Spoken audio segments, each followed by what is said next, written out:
So there are a lot of AI language models out there, such as ChatGPT, Gemini, Claude, and Perplexity. However, a lot of people have asked me a question regarding what is the difference between all of those AI language models that are currently out there. So in today's video, we will be going over the most recognized AI language models that are currently out there in the market and seeing the differences between all of them. So let's start off with OpenAI, which is a frontier when it comes to the AI market. OpenAI launched GPT 3.5, which created this great boom when it comes to generative AI towards the market. Then it followed with GPT-4, and shortly after it followed with more powerful version GPT 4o. So what the people can truly expect from GPT? Me personally, I believe that GPT is an extremely powerful AI model that is currently out there. Going into the GPT 3.5, which is the model that you can use for free from OpenAI. I believe that this GPT 3.5, it is great for doing certain tasks such as translation or rewriting certain work and helping you generate certain ideas, because it is a very strong language model that is capable of doing that. However, I do believe that GPT 3.5 has a lot of limitations, and the first one that comes in my head is the limitation of the information. Since the last information that has been trained on, it was in June 2023. However, OpenAI has fixed this by introducing the much more powerful version, which is the GPT-4. Now, GPT-4 can actually be more accurate with its information. It can also handle complex query and provide more logical consistency, as well as maintain context for longer amount of conversations. And the great part that I really like about GPT-4, it is able to actually provide you more creative ideas when it comes to writing. Now also, OpenAI has launched its new model, which is GPT-4o, and pretty much it is like a multimodal model where now GPT is able to absorb information through different ways, such as pictures. Also, the great part, it is that you can actually start talking to GPT. This is where you can click and have a conversation with GPT, where it will use audio to respond to all of your queries, which is a better for user experience in my opinion. Now, OpenAI also offers the new DALL-E 3, which is the image generator. And in the past, I always had some troubles when it comes to DALL-E, because if I wanted to create certain realistic images, it wasn't able to give me what I was expecting. And this is where I was switching more over to Midjourney. However, with the new DALL-E 3, I can actually see the huge difference when it comes to image generation to a more realistic scenes. Now, the really great feature that I really love about OpenAI is that you can create your own GPT, where pretty much you can prompt your own AI in the way that you want to receive your responses, or even provide certain information to its memory in order to always follow up with the topics that you were discussing. Now, when it comes to development, I believe that OpenAI does the great job when it comes to the APIs, and especially for developers, it is perfect when it comes to testing your prompts in the playground. And the great feature that also they added to their own API models is the fine-tuning, where pretty much you can have your own machine learning and connect it through your own applications.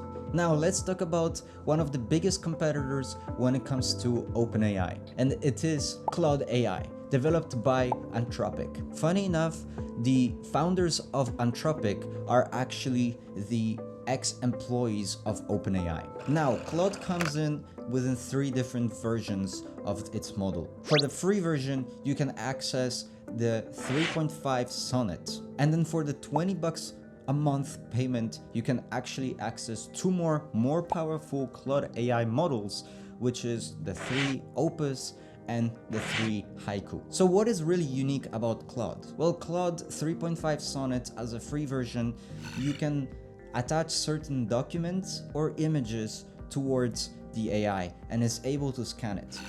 And you don't see that a lot in many different AI models. Now also from the technical side, Claude AI is a bit better than ChatGPT because it has a 200,000 context window, meaning it can maintain context over long conversation or handle longer documents with ease. Plus, it supports multimodal capabilities, so it can understand and process different types of inputs like images or even your Excel spreadsheets. Now, what a lot of people have told me in the past and also seen from my experience is the unique selling point of Claude AI would be the responses that AI is able to generate. Now, what I have noticed within certain other different AI models is that when I asked AI to write me an email or a certain text, then I can see that it does sound robotic because there are certain keywords that generally repeat itself in the text. However, what I really like about Claude, it's human-like responses. It gives a bit more of a emotional side inside its responses. And this would be great when it comes to creating certain texts for content or even replying to certain emails. Now, if Claude 3.5 Sonnet is not good enough for you, then you can also have a much more powerful model, which is the 3 Opus. 3 Opus is a much more powerful model when it comes to the logical reasoning and even problem solving, and also it generates much more precise responses and even better ideas when it comes to writing. Now, if you want to speed up the whole process of receiving responses from AI, then this is where Claude 3 Haiku is the best model for you. It is one of the fastest models that you can get from Claude because the responses are nearly as instant as possible. And in my opinion, this is a great model when it comes to utilizing it through APIs and connecting it to your website and utilizing it as a AI chatbot. However, the only downside that I can see with Claude is that is not connected to the internet, so pretty much is not able to deliver you accurate information that it can find on the internet. And this is where ChatGPT is much better when it comes to research tasks. On the other side, if you do use Claude, then most probably you would use it for certain actionable tasks rather than research. Let's dive into another tool developed by Google, which is Gemini. Gemini has released its different models in the past, such as Gemini 1.0, Gemini 1.5, and Gemini 1.5 Flash. I believe that Gemini is a very strong, powerful research tool, and it acts like a more advanced search engine. I generally use Gemini when it comes to certain research because whatever question that I can ask, it will able to provide me the right articles that it supports it answer. So for example, if I ask about Apple security protocols, Gemini provides me an answer and links it directly to the sources that it used. By clicking on the Google logo, it highlights the relevant information with the sources, making research more efficient. Now, another great part that Gemini uses is its multimodal capabilities, and not only for the user base but also for the research side, because it is able to absorb information through various different ways, such as videos, audios, images, and etc. And this is great when it comes to, for instance, researching certain topics on YouTube or even looking for a certain video on YouTube. And the great part is that you can also summarize a YouTube video by just copying the link and pasting it into Gemini and asking it to summarize a long video for you. Now, the great part when it comes to using Gemini, and especially I'm talking towards the users of the Google Workspace, I believe that Gemini, it is a great tool when it comes to combining AI with your Google Workspace. And what I'm talking about is once you're doing a lot of research through Gemini and you had a long conversation, then in order to download this conversation, you can actually export it towards the Google Docs, where all the information that you just got from Gemini will be saved already there. Similarly, you can also do it with Google Sheets.